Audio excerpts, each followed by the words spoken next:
Hello everyone, good morning, welcome back to my channel. আশা করি তোমরা সবাই খুব ভালো আছো, আমিও ভালো আছি।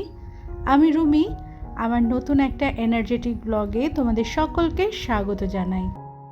সংসারের অনেকটা কাজ গুছিয়ে নিয়ে দুপুরের রান্নাবান্নার শেষ প্রান্তে এসে আজকে ক্যামেরাটা অন করছি। বানাচ্ছি কালো জিরে, কাঁচা লঙ্কা আর জিরে বাটা দিয়ে তোপসে মাছের আলু দিয়ে পাতলা ঝোল, ভাত আর তোপসে মাছের ফ্রাই। আজকের দুপুরের মেনুতে এটাই আছে। তো সমস্ত কিছুই গোছানো হয়ে গেছে, রান্নাবান্নাটাও প্রায় শেষের দিকে।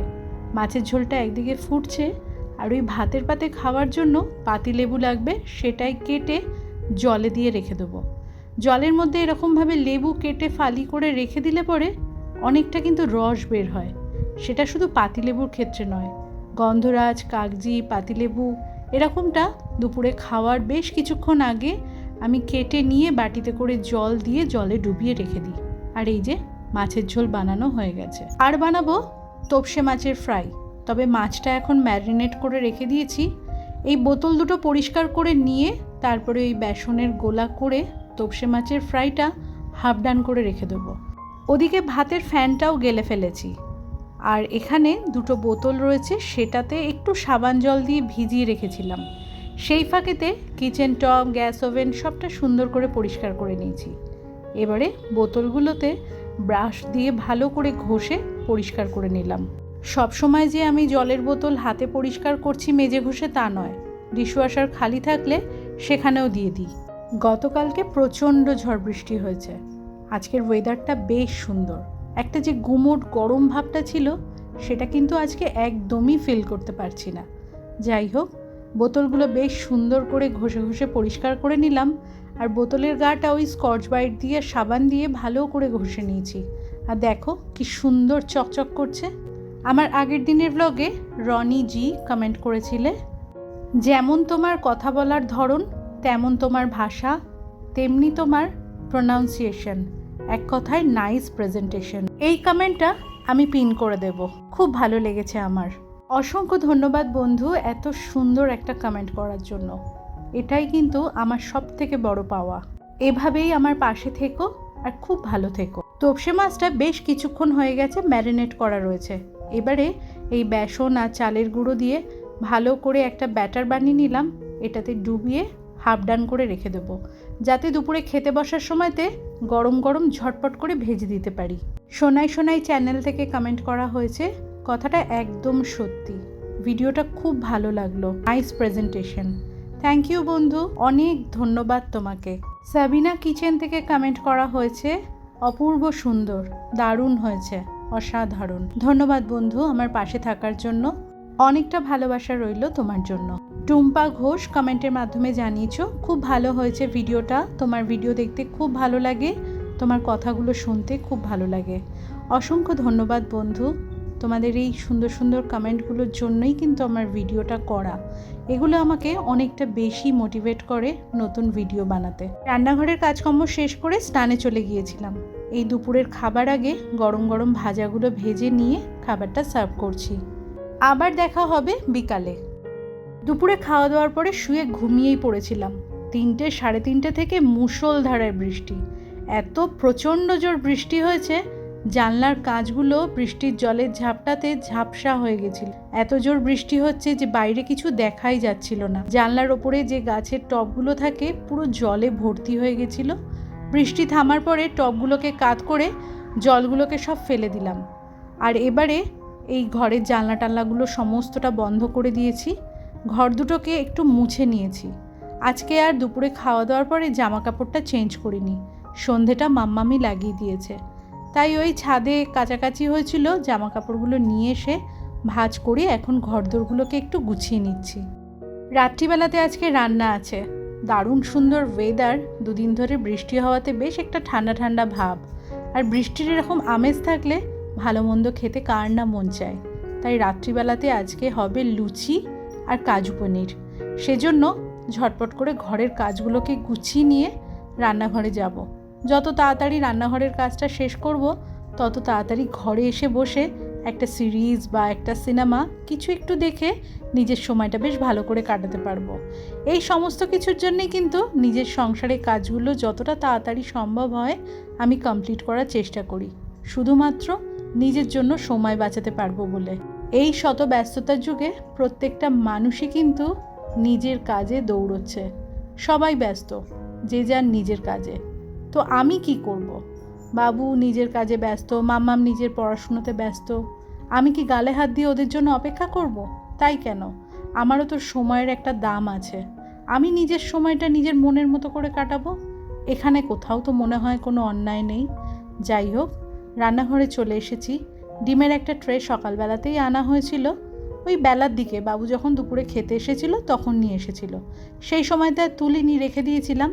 এখনই গুছিয়ে ফ্রিজে তুলে দেবো। প্রতিদিন বিকালে 1 কাপ করে গ্রিন টি খাই। আজকে আর ইচ্ছা করছে না, সেজন্য আর বানাবো না। এই বাটিটা ডিম রাখার বাটি। ডিমের সাইজগুলো যদি ভালো হয় তাহলে এই বাটিটার মধ্যে 20টা ডিম ধরে, আর ফ্রিজের ডোরে 10টা ডিম রাখার যে জায়গা আছে ওখানে রেখে দিই। কিন্তু এর আগের বারে যে ট্রেটা এনেছিল ওখানে ডিমের সাইজটা এত ছোট ছিল, এই বাটিটার মধ্যেই 30টা ডিম ধরে গেছিল। পনির এনে আমি তো টিফিন বাটিতে করে জলে ডুবিয়ে রেখে দিই, আর 2 দিন 3 দিন অন্তর অন্তর জলটা বদলে দিই। এতে করে কি হয়, 10-15 দিন কিন্তু পনিরটা বেশ ভালো থাকে। তো চলো এবারে ওই চৌকো করে করে পনিরগুলোকে কেটে নিই। কাজু পনির বা পনির বাটার মশলা বানাতে গেলে পরে আমি ওই পনিরের সাইজগুলোকে একটু বড় রাখি, তাতে দেখতে কিন্তু বেশ ভালো লাগে। কথাতেই তো বলে না যে পেহলে দর্শনধারী বাদ মে গুণ বিচারি। যদিও আমি কাঁচা লঙ্কা বাটাতেই রান্নাবান্না করি, কিংবা বাজারে যে পাকা লঙ্কা পাওয়া যায় সেটা নিয়ে রান্নায় দিয়ে ওই রান্নার রঙটা একটুখানি আনার চেষ্টা করি, কিংবা রান্নায় টমেটো ব্যবহার করে যতটুকুনি কালার আসে।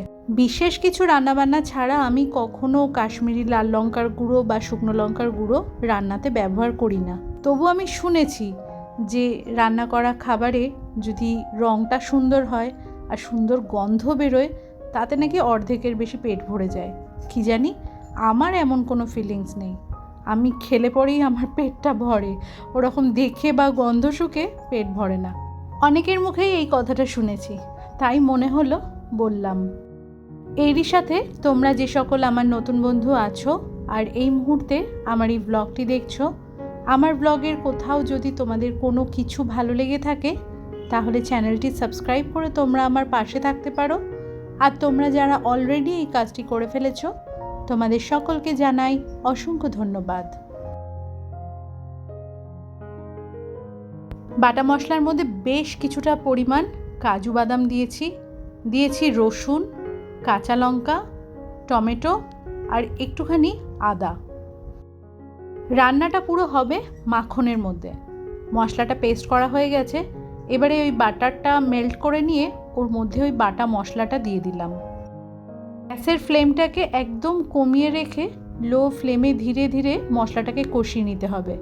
জোরে করে দিলে কিন্তু বাটারটা পুড়ে যাওয়ার চান্স থাকে। মশলাটা ভালো করে কষিয়ে নেওয়ার পরে সেখান থেকে তেল ছেড়ে দিলে তারপরে ওর মধ্যে গরম জল মিশিয়ে দিয়ে ওই পনিরগুলোকে দিয়ে দাও। ওপর থেকে কসুরি মেথি আর বেশ কিছুটা পরিমাণে বাটার ছড়িয়ে দাও।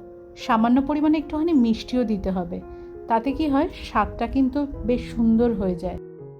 আর এই রান্নাটা কিন্তু বেশ ঝটপট হয়ে যায়। মশলাটা যেটুকুনি বানাতে সময় লাগে, দুর্দান্ত স্বাদ হয়।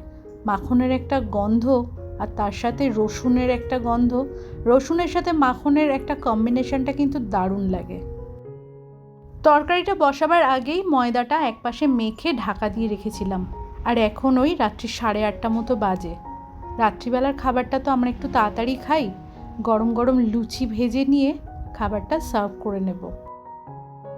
ফুলকো ফুলকো লুচির সাথে কাজু পনির অসাধারণ লাগে।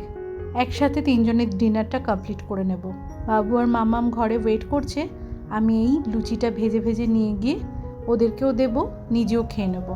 তারপরে রাত্রির বড় কাজ রান্নাঘরটার পরিষ্কার করা। রাত্রিবেলাতে যত দেরি হোক না কেন রান্নাঘরটা আমি খুব ভালো করে পরিষ্কার করে নিই। আলো নিভলে না জানি কত পোকা মাকড় এই গ্যাসের ওভেন বা কাউন্টার টপের ওপর দিয়ে যাতায়াত করে। সকালবেলাতে তো এইখানটাতেই আবার কাজ করতে লাগবে, তাই জন্য আমি সমস্ত কিছু জিনিস একদম ধীরে সুস্থে পরিষ্কার করে নিই। তিনজনেই রাতের খাবার খাওয়া হয়ে গেছে। খাওয়া দাওয়ার পরে বাসনপত্রগুলো সমস্তটা ডিশওয়াশারে ভরে ডিশওয়াশারটা চালিয়ে দিয়ে এলাম। কি দুপুরে কিংবা রাতে রান্নাঘরটা যদি কাউন্টার টপটা খালি না করা যায় তাহলে কিন্তু ভালো করে পরিষ্কার করা যায় না। রান্নাঘরে এসে আগে ওই চপিং বোর্ড, ছুরি, পিলারটা ভালো করে সাবান দিয়ে পরিষ্কার করে নিলাম। রান্নাবান্না শেষে রাতের খাওয়া দাওয়া হতে যতটা সময় লেগেছে আর তারপরে ডিশওয়াশারে বাসন ভরা, চপিং বোর্ডটা পরিষ্কার করা, এইটুকুনি সময়তেই গ্যাস ওভেনটা আমার ঠান্ডা হয়ে গেছে। তাই আগে এসে কিচেন টপটা পরিষ্কার করে নিয়ে গ্যাস ওভেনটা ভালো করে সলিউশনটা স্প্রে করে মুছে নিয়ে এবারে সিঙ্কটা পরিষ্কার করে নিচ্ছি। রাত্রিবেলার কিচেনটা সুন্দর করে পরিষ্কার করার পরে সকালবেলাতে যখন ঘুম থেকে উঠে রান্নাঘরে আসি তখন এই পরিষ্কার পরিচ্ছন্ন রান্নাঘর দেখলে ওখানে কিন্তু কাজ করতে একটা আলাদা এনার্জি পাওয়া যায়। সকালবেলাতে যদি দেখি যে কোনো জায়গায় হোক না কেন, রান্নাঘরে যেহেতু আমরা মেয়েরা বেশিক্ষণ সময় কাটাই, তো সেই জায়গার গুরুত্বটা আমাদের কাছে অনেকটা বেশি।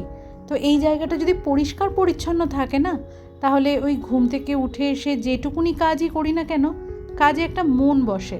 আর যদি অপরিষ্কার অগোছালো থাকে তখন কাজ তো আমাকে এখানে করতেই হবে, উল্টে আগে অপরিষ্কার জায়গাটাকে পরিষ্কার করতে হবে, তারপরে কাজ করতে হবে।